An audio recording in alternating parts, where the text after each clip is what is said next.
தக்காளி சட்னி செய்கிறது காட்டுறேங்க நான்.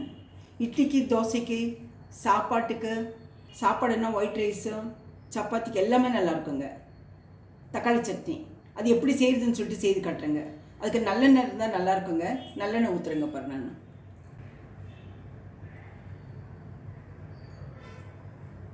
நல்லெண்ணெய் ஒரு ஸ்பூன் ஊற்றிக்கிறேங்க. நல்லெண்ணெய் காஞ்ச பிறகு உளுத்தம்பருப்பு, கடலைப்பருப்பு போட்டுக்கலாங்க. பாருங்கள், கடலைப்பருப்பு ஒரு ஸ்பூனு, உளுத்தம்பருப்பு ஒரு ஸ்பூனு, அதை போட்டு கொஞ்சம் வறுத்துக்கலாங்க. இந்த எண்ணெயிலே பூண்டு போட்டுக்கலாங்க. பூண்டு பாருங்கள், ஒரு 5 பூண்டு போட்டுக்குங்க. பெருசு சின்னதாக இருக்கிறதுனால அதிகமாக போட்டிருக்கேன் நான். கருவேப்பிலை கொஞ்சமாக போட்டுக்கலாங்க.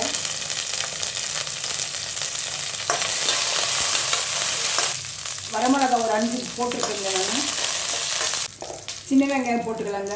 சின்ன வெங்காயம் கம்மியாக போட்டுக்குங்க. தக்காளி சட்னின்றதுனால வெங்காயம் கம்மியாக போட்டுக்கலாங்க. எல்லாத்தையும் இந்த எண்ணெயில் வதக்கிடலாங்க. புளி கொஞ்சம் போட்டுக்கலாங்க. புளி நல்லா இருக்குங்க, டேஸ்ட்டாக இருக்கும். போட்டுட்டு அது எண்ணெயிலே வறுத்துடலாங்க. புளி ஃபஸ்ட்டு எதுக்கு போடுறேன்னாக்க கொஞ்சம் சாஃப்ட் ஆகிடுங்க. மிக்சியில் போடும்போது நல்லா அறுப்படும்.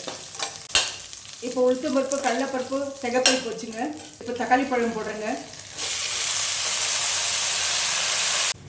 கல் உப்பு போட்டுக்கலாங்க.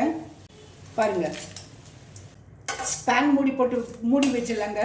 அப்போ தான் இது நல்லா வணங்கி எடுக்குங்க. தக்காளி பழம் நல்லா வணங்கின பிறகு மிக்சியில் போட்டுக்கலாங்க. நான் 2 முறை ஓப்பன் பண்ணி பார்த்து கலக்கி விட்டுருக்கேங்க. இப்போ ஆஃப் பண்ணிடலாங்க. ஸ்டவ் ஆஃப் பண்ணிடலாம். பாருங்கள், நல்லா வணங்கியிருக்கு. நல்லா வதக்கிட்டுங்க. அந்த எண்ணெயிலேயே வதங்கி அது பாருங்கள் ஸ்மாஷ் ஆகி போச்சு தக்காளி. இப்போ ஆஃப் பண்ணிடலாங்க ஸ்டவ்வு. இது ஆறின பிறகு மிக்சியில் போட்டு அடித்து காட்டுறேங்க. அடிச்சுட்டு அப்புறம் தாளிக்கலாங்க. இப்போ ஆறி போச்சுங்க. இது மிக்சியில் போடுறேங்க. நான் மிக்சியில் போட்டு இதை அடிச்சுட்டு அப்புறம் தாளிச்சிடலாங்க. ஒரு கடாய் வச்சுருக்குங்க. ஒரு ஸ்பூன் நல்லெண்ணெய், பெரிய ஸ்பூனில் ஒரு ஸ்பூன் நல்லெண்ணெய் ஊற்றிருக்கேன். இப்போ கடுகு போடலாம். நல்லெண்ணெய் காஞ்ச பிறகு கடுகு போடலாங்க. கடுகு போடுறேங்க. அது பொரியட்டுங்க. கடுகு பொரிய ஆரம்பிச்சிருச்சுங்க. 2 உளுத்தம்பருப்பு போடுறேங்க. சீரகம் போடலாங்க. 2 கருவேப்பிலை தழை போடுறேங்க. மிக்சியில் அடித்து வச்சுருக்குங்க தக்காளி பழம், அதை போடலாங்க. இப்போ மிக்சியில் இருக்கிறதெல்லாம் எடுத்து ஊற்றிட்டுங்க. மிக்சியில் அதை வதக்கி வச்சுக்கிறது எல்லாத்தையுமே எடுத்து மிக்சி அடித்து அதில் கொஞ்சமாக தண்ணி பாருங்கள். இதில் கொஞ்சமாக வெல்லங்க. பாருங்கள், வெல்லம் கொஞ்சமாக இருக்குது.